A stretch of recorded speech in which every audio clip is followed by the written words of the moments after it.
Why do so many car enthusiasts fail to see the results they were hoping for from their detailing products? Well, after 20 years of detailing cars myself, I figured out what people are missing. They're obsessed with the wrong thing. The answer isn't to keep on buying products until you find the perfect one. You're far better off educating yourself, and if you want to do that, there's links below to both free and paid courses. So we need to look at our detailing results as sort of like a pipeline, and check out my absolutely incredible graphic here. As you can see, there are 4 blockages that can cause your product of choice to deliver disappointing results. Blockage number 1. Imagine you have black plastic trim on your car, or at least it used to be black. It's been dried out and baked by the sun so badly that now it's turned white. You can't expect a cheap trim restorer product from the parts store to make this look brand new again. That's something that likely needs to be re-dyed with a more permanent product like Solution Finish, or simply replaced. That's something that people don't really want to talk about on detailing channels. Not everything can be saved. Another example would be if the starting point is actually too good to begin with. Think of a brand new set of wheels, something that's like never really been driven on a car yet. You're about to put them on, you want to wash them up real good, and you're using one of those wheel cleaners that reacts with iron particles, right? It's supposed to turn purple. That shows you how well the wheel cleaner is working. If you spray that on a set of wheels that doesn't have any brake dust on it, there's no iron for the wheel cleaner to react to. So you're not going to see that purple chemical reaction. You might think that, the wheel cleaner didn't work well.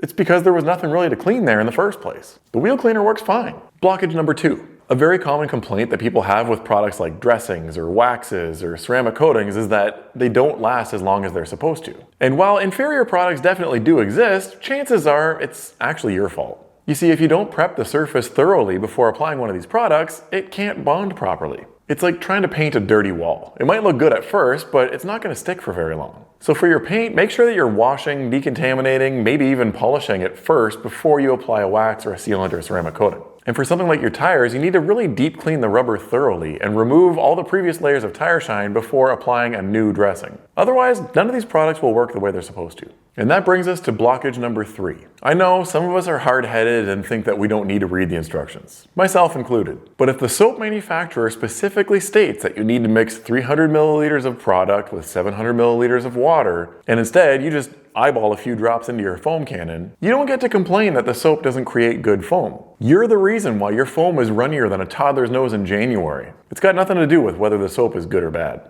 The first time I tried Gtechniq C2 V4, I thought it sucked. It was leaving streaks behind and it looked like crap. Then I read the bottle and saw that it recommends using 2 different towels to buff it off. I had seen that before, but I ignored it because normally that really doesn't matter that much. But I figured I'll give it a shot. And what do you know, switching to a separate damp and dry towel to buff it off turned it from disappointing results to one of my favorite products I've ever used on this car. The only problem was that I didn't use it correctly.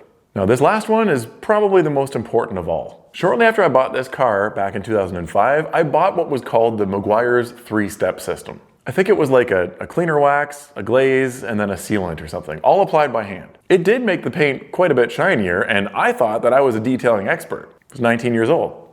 Thought I was smart. Then I bought a Porter cable polisher and tried my hand at a paint correction. I quickly realized that machine polishing offered way better results. And at first, I started buying different compounds and polishes trying to figure it all out, but then I stopped. It made more sense to me to master my skill set rather than continue chasing products. So instead, I started following guys like Shine Doctor, Jason Kilmer, and Andy Ward. I studied everything they said in their content and tried to apply it to my own work. It wasn't long before I started getting way better results in less time. Next thing I knew, all my friends were asking me to do their cars for them. I was using the same products that I always was, I just changed my techniques and my strategies. The detailing industry is hyper-focused on selling you products. And the problem is, most car enthusiasts fall right into this trap. But thinking that you need to chase the next big product is going to lead you off a cliff with everybody else. It wasn't that long ago that every Facebook group and Reddit thread was talking about how PNS Beadmaker was like a miracle product. Like seriously, everybody was talking about it. Until something shifted and everyone turned on it.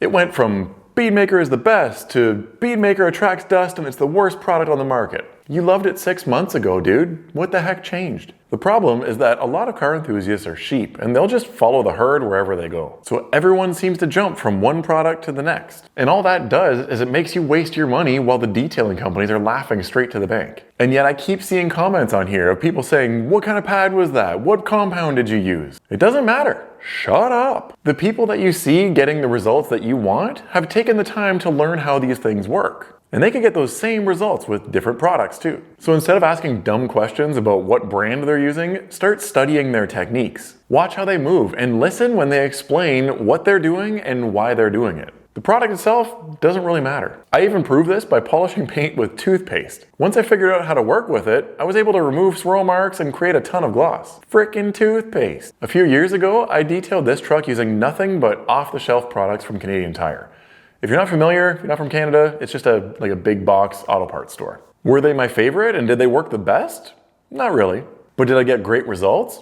Absolutely. The truck looked fantastic. Honestly, if you prefer to just throw money at the problem in order to make your car look great, you're far better off just hiring a professional detailer to do it for you. But if you truly want to learn how to do this stuff yourself, you got to stop chasing products and focus on this right here.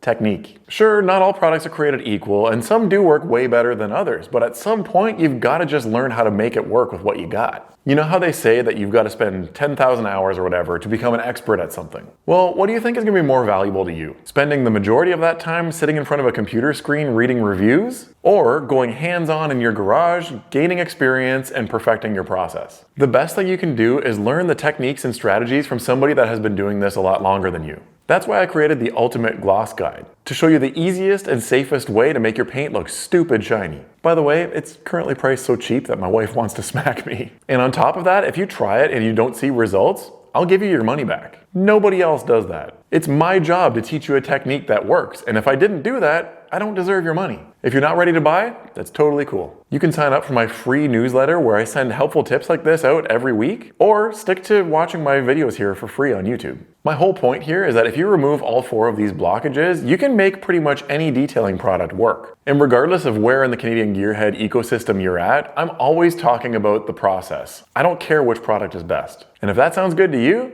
you're gonna love this video.